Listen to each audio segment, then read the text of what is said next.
while you're writing yours. This one says, think of passion and fearless to prevent one from sleeping.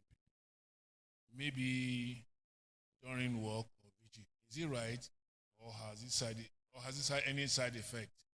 Probably when you're taking passion or fearless energy drink. So, what are the implications during work or after work? What are the side effects there? Thank you. Actually, why do you take energy drinks? Let me ask. Most time, people believe it gives them energy. But the side effects outweighs the benefits.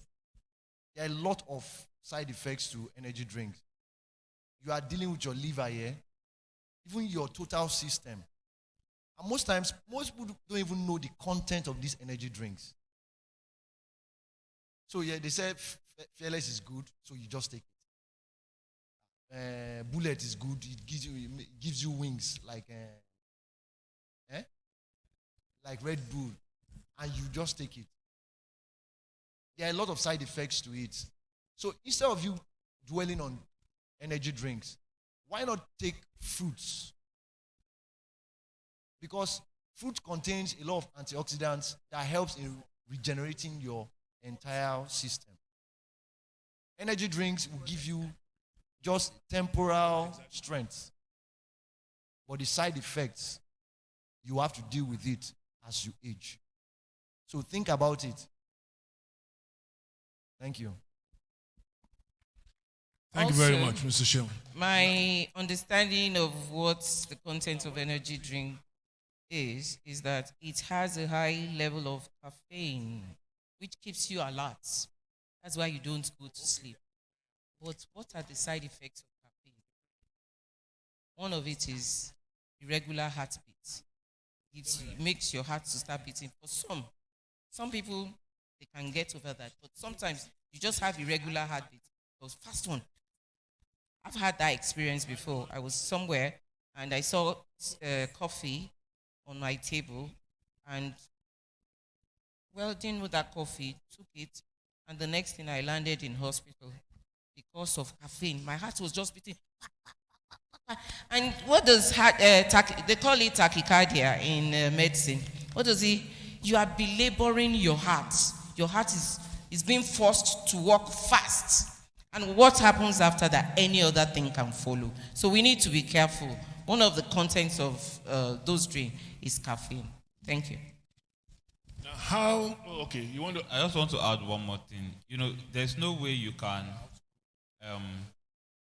fast track something that is supposed to be normal. When you fast track it, there's no way you will do that and there will be no side effect. For example, if your body has the capacity to work for 4 hours and you push it abnormally to work for 8 hours, there's no way there will be no side effect. It's just that might not be immediate. You achieve the results now, but later there's always a side effect. So I guess all of us are saying no, it's not advisable for your own good, I mean.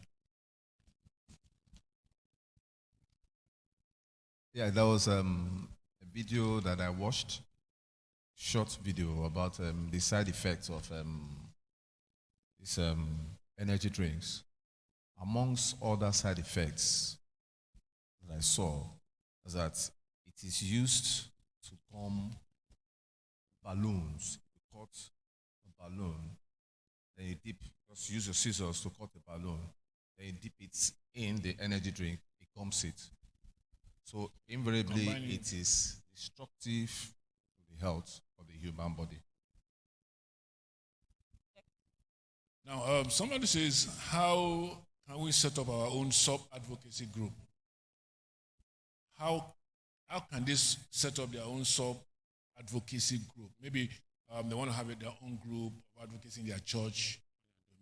He's asking, how do they want to set it up?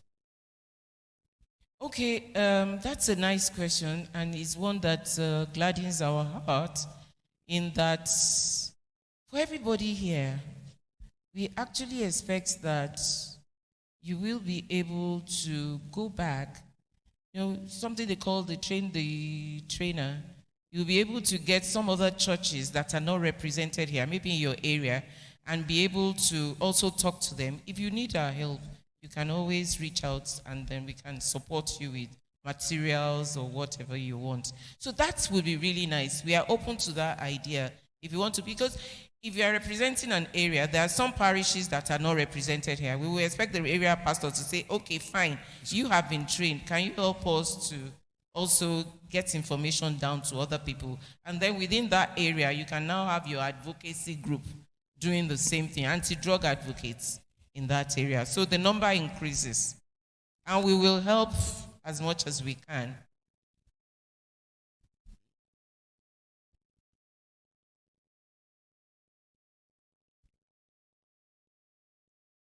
Okay, my colleague just said that some people have not registered, that you should please register because we need your data. We want to be communicating with you even as we go on. Please do. Someone said, how can I, as a member of Rccg, be an active member of Cadam? God bless you. How can she be an active member? She wants to be a volunteer. I think that's what she's trying to say. Okay. How can she be a volunteer? Volunteering falls and cuts across different categories. So we need to know what exactly your strength in volunteering, what exactly are you coming to give to us in terms of values you are bringing to the table. So if you are interested in volunteering, you can see us at the head office.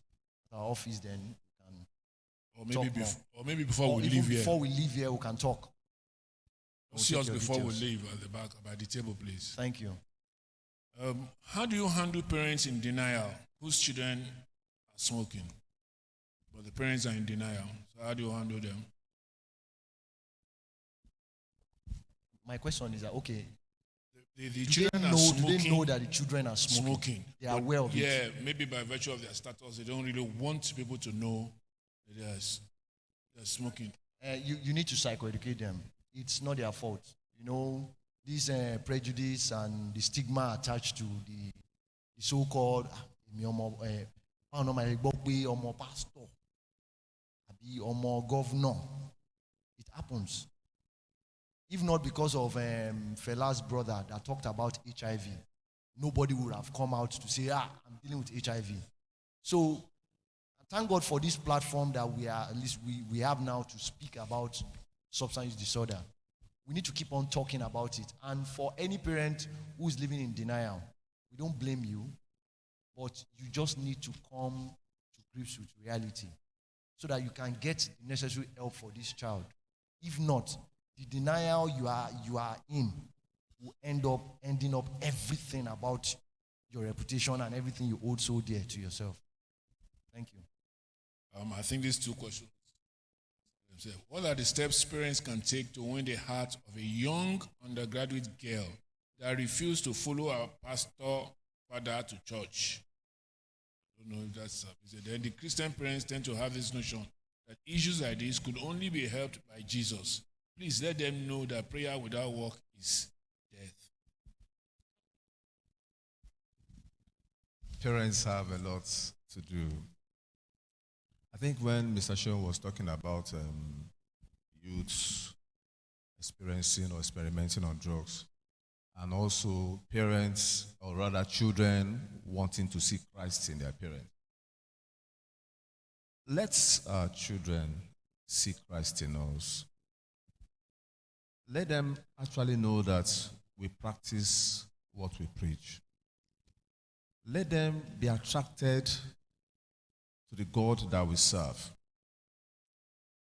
You see, there's a lot of things that we parents do that pulls our children away from the core values of family. Children learn fastest from what they see us do, not actually what we tell them. It is what we do, the positive things that we do repeatedly, that they copy doing. So the best way to teach and to pull our children's, attention to God is by letting them know that we're actually serious in our service and commitment to God. That's just it. Okay, thank you. Teach your child the way to go, and he will not depart from it. whatever happened to us? Why do we go to church and our children will not want to go? What is it that we do at home and our children do not see Christ in us? Those are the questions. There is a fundamental flaw in that family. There is a fundamental flaw. Just yesterday, I was at a burial ceremony and we were singing in a Methodist church. And you know, the Anglican, Methodist, African, all those old churches, they have their hymns. And when I was singing, I go to a Redeemed church now.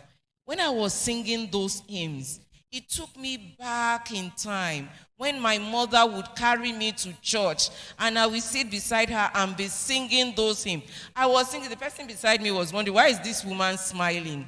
But I remembered those times, the values inculcated, what we learned in church, why we are still in church today. I may not be singing those hymns in the Redeemed Church, but did those hymns have meaning in my life? Yes, those are the things that made me what I am today. So when we see parents who have such issues, there is a fundamental flaw. Our children will not just deviate from where we have. You are a pastor. What is it? Why? Are you living the Christian life in the home? Do children see God in you? Do they see Christ in you? If they see Christ in you, then they can ask about the Christ, and you will tell them about Christ. So those are things, you see, there are lots of things we see at the face value, but deep down, there are fundamental reasons why these children have deviated from God. God will help us. Thank you. Dr. Rccg said in his presentation that it is not advisable to refer a drug addict to a psychiatric hospital because they will pump the person with drugs. Can you please explain further? All right. You know, that you do drugs doesn't make you a psychotic patient or mad, as people normally call it. You know, there is what they call drug-induced psychosis, whereby at your first interface with drugs, it might, escalate the function of the brain. So the person might, misbehave for a while. But that doesn't mean the person is mad. With proper medication and proper treatment, the person will come back to normal. So that was why he said it's not advisable you take anyone presented with drug substance use disorder to a psychiatric unit. Because most often than not, their own template of treatment is to pump you with antipsychotic medication. And once I start pumping you with antipsychotic medication, there's every likelihood that if you're 100% before, you will be altered to 70%. And once that continues, you cannot be normal because the chemical balance of the brain will have been altered.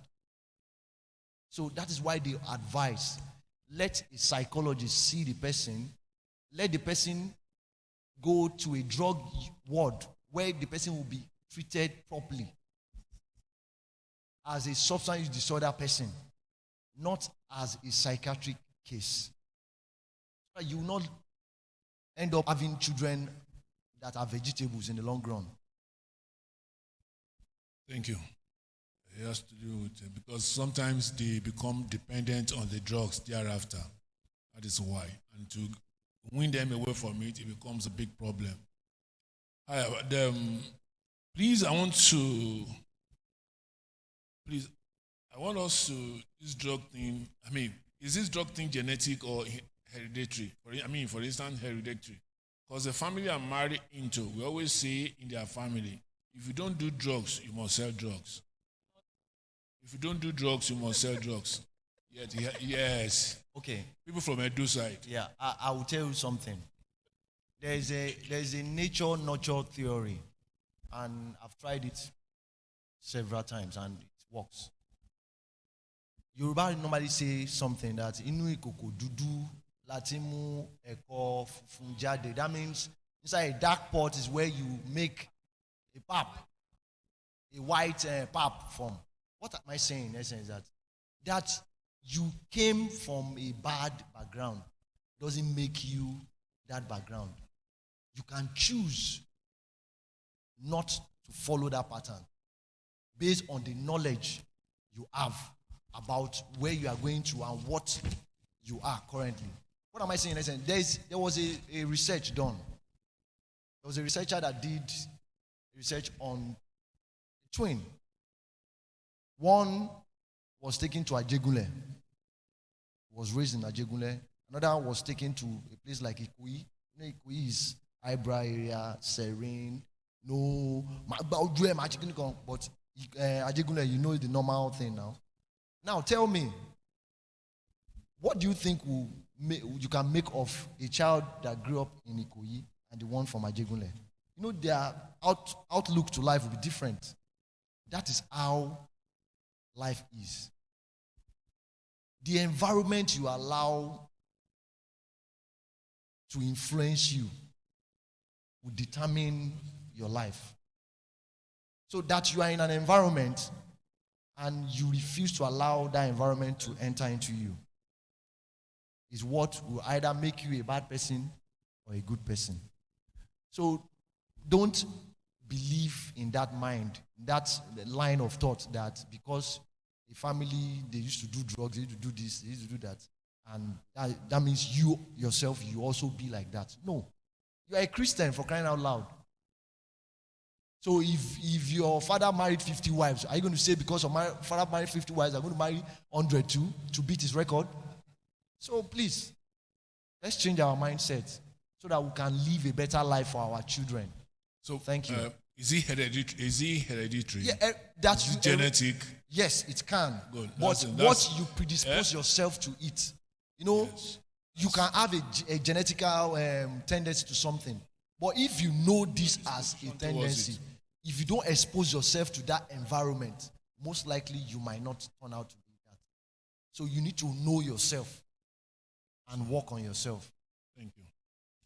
I work with social development organization. Mr. Luben, is it possible to invite your testifier to meet with the youth in for more awareness on drug abuse? Social development organization. Is it possible to invite our testifier to meet with the youth in for more awareness on drug abuse? Oh yes, just let me know when and where.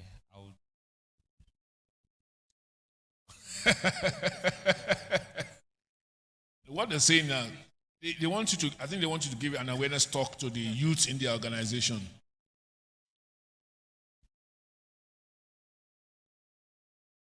All right, let us know in Cadam. Okay, I may not still stay till the very end because I have a meeting. So please, when you see me walking out, please just block me. When you see him going, just block him. Or you can, if you don't see him, just call us in Cadam and ask that the testifier you want to, so we can link you up with him. A lot of resources available, to talk to your youth for. Then please, when he's going, don't forget. Somebody said, "Was on a radio?" But one Baba Gbokwe, don't mind me. He said it too. It's not me. If alcohol or drug substance gives you strength to perform sexually, how then can you stop? Okay, so is it the spirit that is speaking? Be you.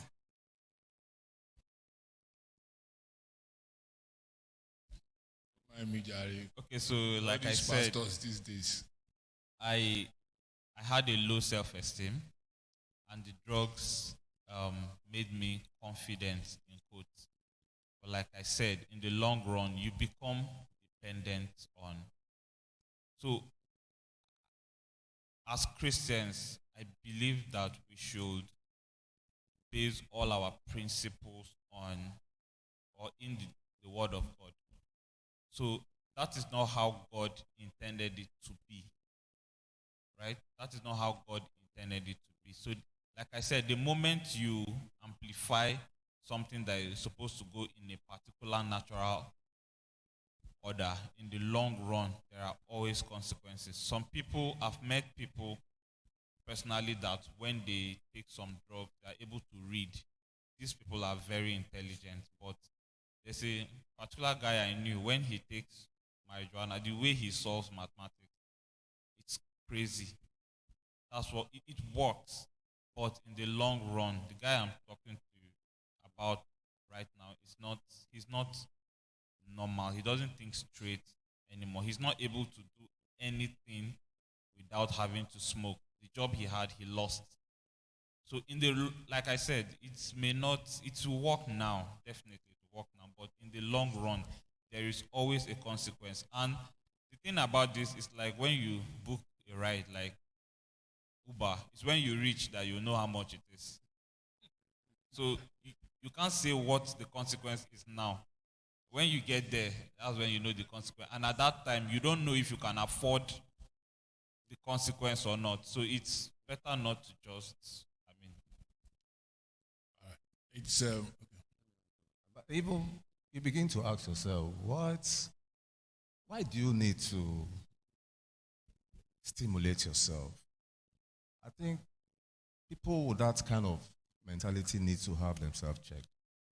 Because God has given every one of us the ability to do everything we need to do. So when a person begins to think of spending 1 hour on a woman, I think there's something wrong somewhere. So such people begin to need to reevaluate their mental state. Very, very important. Thank you. To add to that, most often than not, there's what they call cognitive distortions. That is faulty thinking. People start taking drugs, some of them not out of curiosity, based on the perception they've sold to them. That, oh boy, if you take this thing, man, must 5 hours non-stop. Take, for instance, you took the alcohol and it worked. After a while, you need to increase the dose and it stops working. Someone will now suggest another one to you. Oh boy, take tramadol. Tramadol, man. You know, you go just, before you know, you start dealing with seizures. So that is why when people come for help, amongst the treatment model we use is to tease out those faulty thought patterns.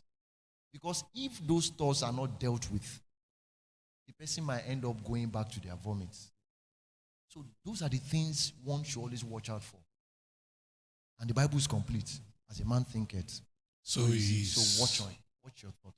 So I think that issue of drugs and sex, it's a long syllabus. So it's not a joking matter.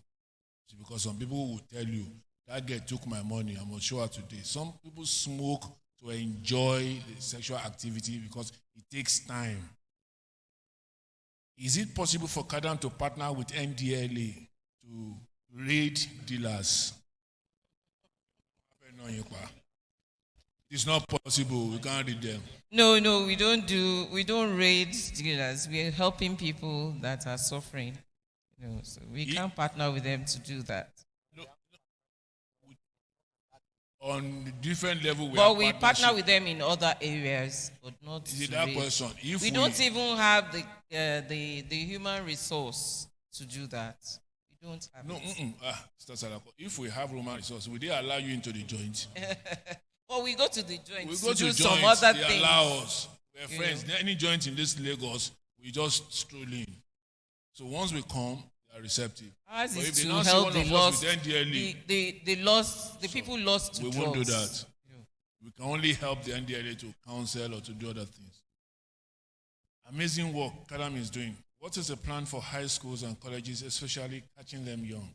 I work with a lot of these young guys as artisans in government technical colleges.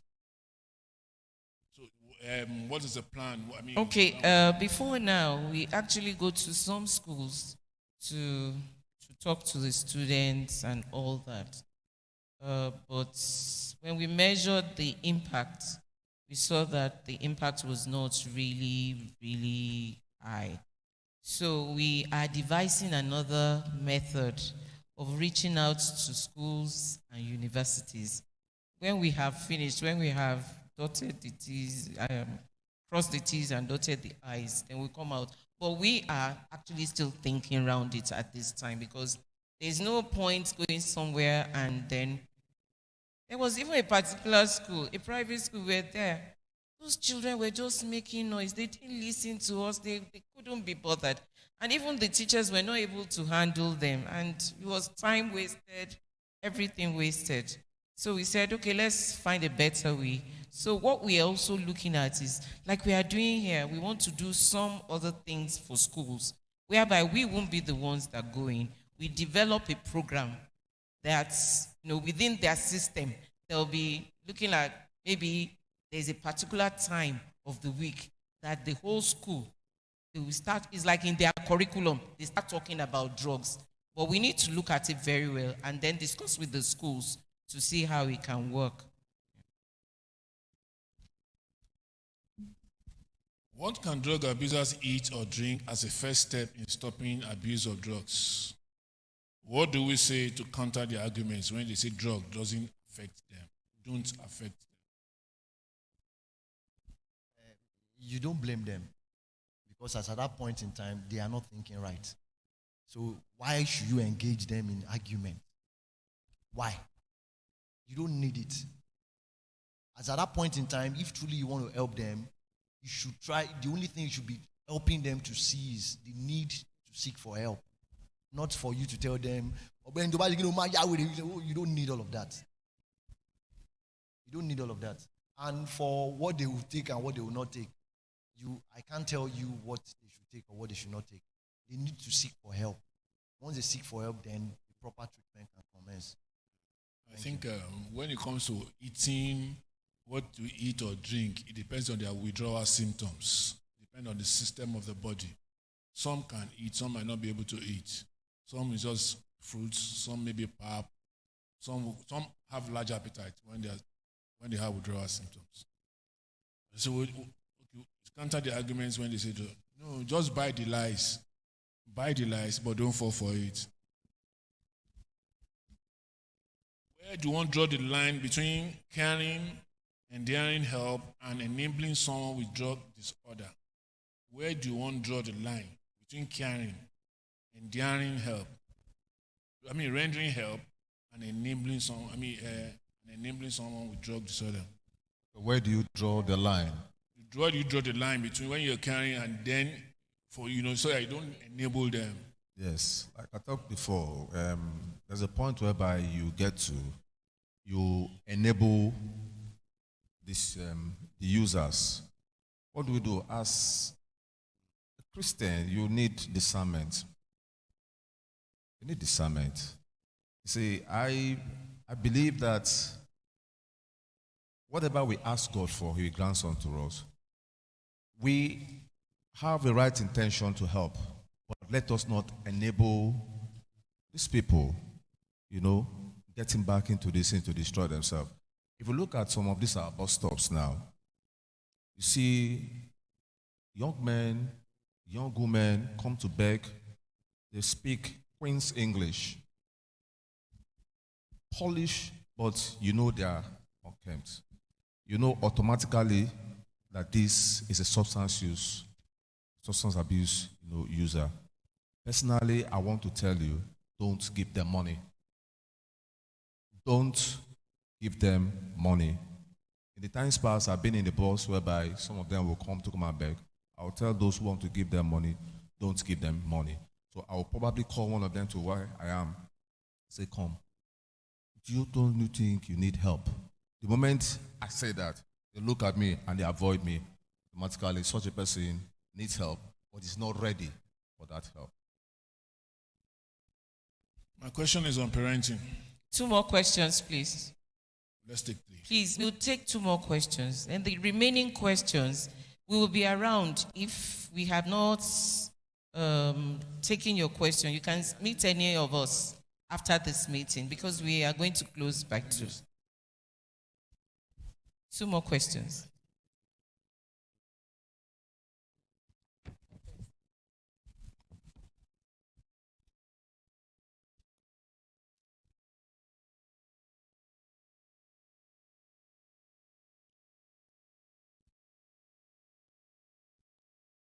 So the next two questions will be taken by the DG. Shoot. That's our doctor, A.K. Doxy. Maximum respect for him. See, someone asked a question when they said, Doctor, how are you coping with these hundreds of guys? Because I have only one in my family, and that one is giving me headache. So the man was like, I need to know how you are coping. And he just said, no, nothing, just the grace of God. That's why we always call him Doxy. My question is on parenting. A child, you showed the right way of the Lord, and along the line, the child followed the wrong way. After several teachings, now what shall I do? You see, that question is assuming. How did you show him the right way? When did you begin to show him? You know, the challenge that we have in church is this. Many of us don't have relationship with their children until they're in their teenage years. You have lost. Relationship must be formed from the beginning. When you say you train a child the way to go. When the Bible says, it didn't say at a particular age, train the child the way to go. Don't think that a 6-month-old child is not smart. That's why he knows the voice of the father from the mom. If the father enters, he can smell. And you say, Homodeni is not true. You are abusing your wife in the presence of your children. Because the child is 2, 3. You say he doesn't know. He knows. Let me tell you this story. My wife went to pick my daughter from the school one day. So she saw that everybody was running in from one particular boy, 10-year-old. And she was doing like, so my wife went and said, can't you see everybody? Said, yes, I want to show them I'm the man at 10. So my wife said, where did you get this kind of... He said, my father beats my mom. You are already creating a molester. And the father may not know, the mother may not know, and you say you are training the way to go. When you have already shown him the way to go. There's a difference between speaking and doing. The children hear what we do. It's not what we say. So we must know that, I'm not saying we can't train a child, but please, it's not too late. Can we go back to our children if they are away from us and strange? Apologize for the time that we have missed them and begin a relationship. And let them see that it's genuine. And then you find out that a change will come. Thank you, sir. That's, okay. When you this person, when you finish, it is not Milo. It is not Milo. It is drugs that is there. That's the way they package it for them. When you finish, you come here. We'll explain to you. Now, sir, how do you build self-esteem in a child? What is the best approach to reaching out to street boys who are drug addicts? Is it possible to redeem a drug addict who has gone mad due to drug abuse? It's not. Why should he say he has gone mad? Who is the definition of madness? Okay, let me start like this. The first one was... The first one says, how do you build self-esteem in a child? Self-esteem begins also, as I've said, about relationship. I wish there was a board here where I've shown you something. Anyway, Shehu knows, all of them know when I talk about it. In the makeup of man, there are 3 psychological components. The ID, that is genetic. There's nothing you can do about it. It's what the child gets from the parents. The color of the hair, the color of the eye, those things, the way they walk and all those things. The second one is called ego, E-G-O. It's not about arrogance or pride. It's the essence of the human person. Who am I? It is innately generated, is the person, but we can help him. The third one is the one that helps. That's called the superego. Anything that is external to that child is superego. The church, the home, the father, the mom, the school, the friends. If this middle one, ego, is weak, how does it get weak? Parents. One more they make a who are you? And you are telling him when he doesn't make it that you don't know. You said it to his life. And not only that, because when you see one thing we don't remember, words we say are kept. in a reservoir. When they come to us and we are trying to rehabilitate, they tell us, you forgot the time that you told me that I'm a useless child. Or you tell your child, the way I'm looking at you, you have to be a doctor. Somebody who's a good in artist, as an artist. So he begins to struggle to be a doctor. You understand what I'm saying? We need to be, my friends, Wole Soyinka did not read medicine. He read literature. Do you know that Wole Soyinka does not have a PhD? He's a professor. So what a child, how many of you know about cakes and cream? Do you know what he read? What she read? She read law. She didn't practice law, she's doing cakes. Is she not successful? Success is not about what you read, it's about what you make of what you read. So if you want to develop your self-esteem of your child, you must encourage them. You are doing well. When he's not doing well, when you say he's not doing well, they understand. But it's not that every time is negative. There's no positive word from the parent. I've seen it in camp. They finish Holy Ghost service. And everyone wants to go. The woman was cursing her child. So I said, why did she come? You see, these are things we must understand. That is how self-esteem comes. If you now let your child know, it is not what you read. I like. Journalists are successful people.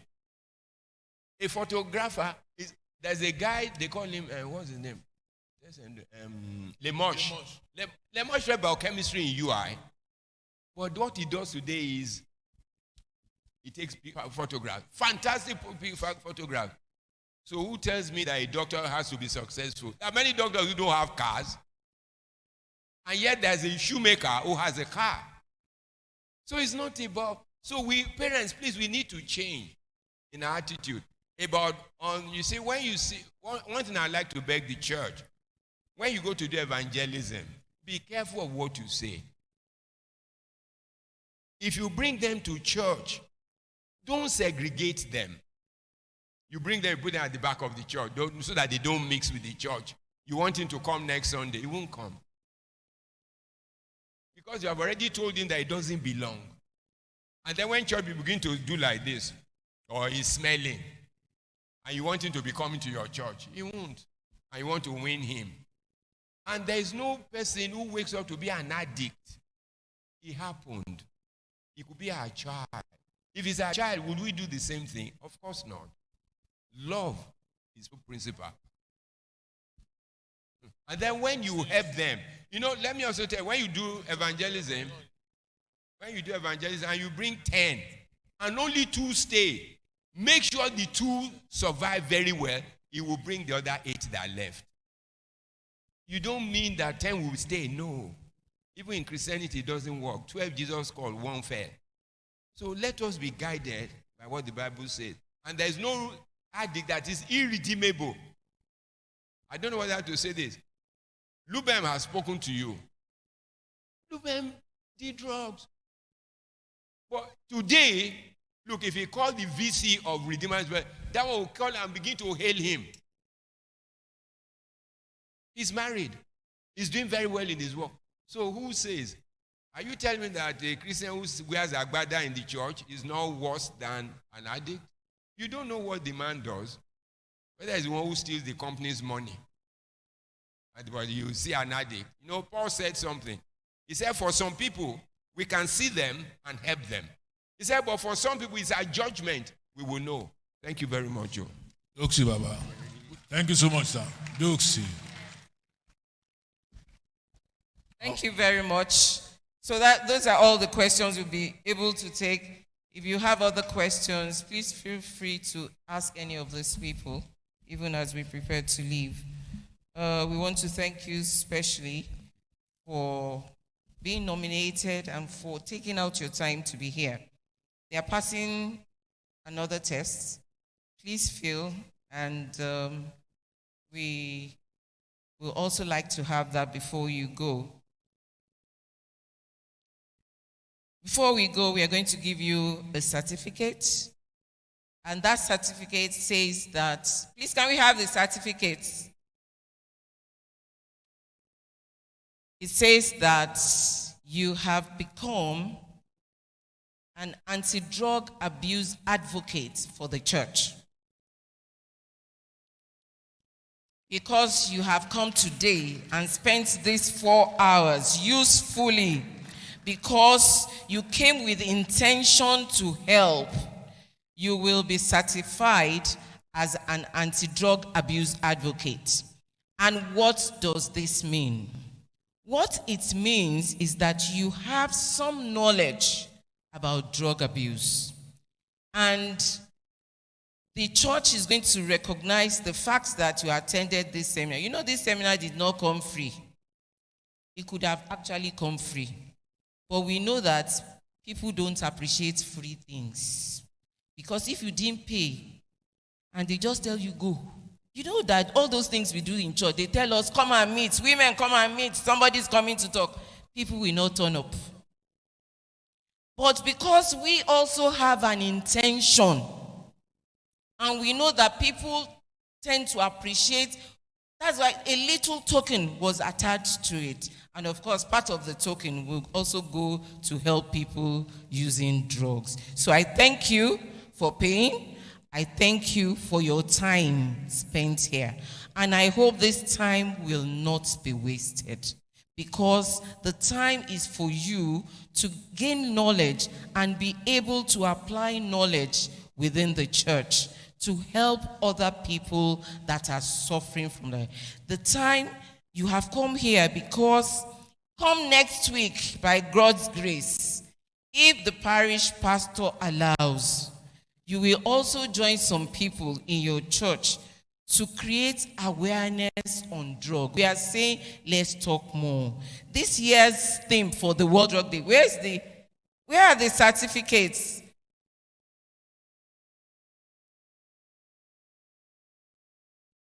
This World Drug Day, like I said, is next week, Sunday. And the theme for this year is addressing drug challenges in health and humanitarian crisis. I'm sure this is as simple as can be. We are still in the COVID times. Some of my friends, they went for something in Portugal, and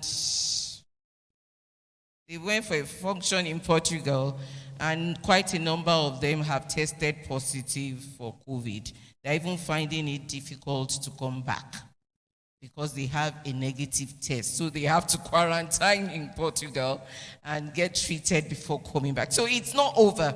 We still need to be very, very careful. So there's the health challenges, there's the humanitarian challenges, like I said, the wars, the killings, the banditry, just name it. It's affecting people, and more people are going into drugs.